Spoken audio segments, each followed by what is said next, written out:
The question for me as a writer in the beginning was that it was extraordinary because everything on the streets had meaning after 9/11. So you'd look at a fire hydrant, for instance, and it seemed intimately connected to everything. The fire hydrant went down into the pipes, which went down into the city, which went down to the World Trade Center, which went up into those people's lives who had been there. I'm not so sure that we should lay special claim to the fact that 9/11 influenced an artist more than, say, the Troubles in Northern Ireland, or more or less than the Troubles in Northern Ireland, or any sort of spectacular sadness or any spectacular incident in history.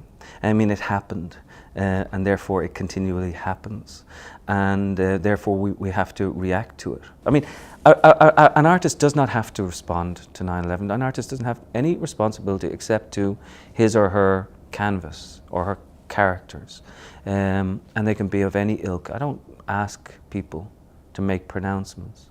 In fact, pronouncements are completely uninteresting in general.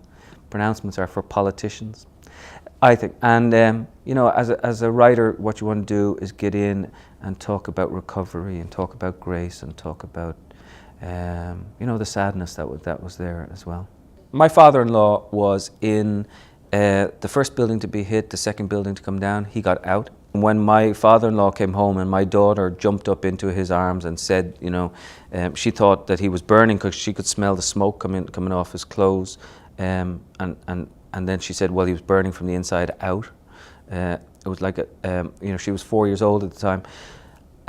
The moment she said that, I knew that eventually, someday, I would be trying to make sense of that particular feeling.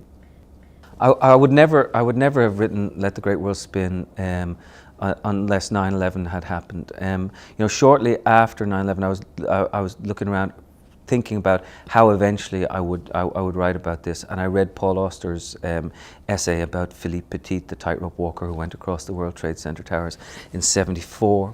And I thought, that's it. That's the way that eventually I will try to come to terms with 9/11 by working on this sort of thing as a metaphor. So I would not have written the book about a tightrope walker going across the World Trade Center towers unless the towers had come down, because in that magnificent sort of way, art puts them back up there, puts the towers back up.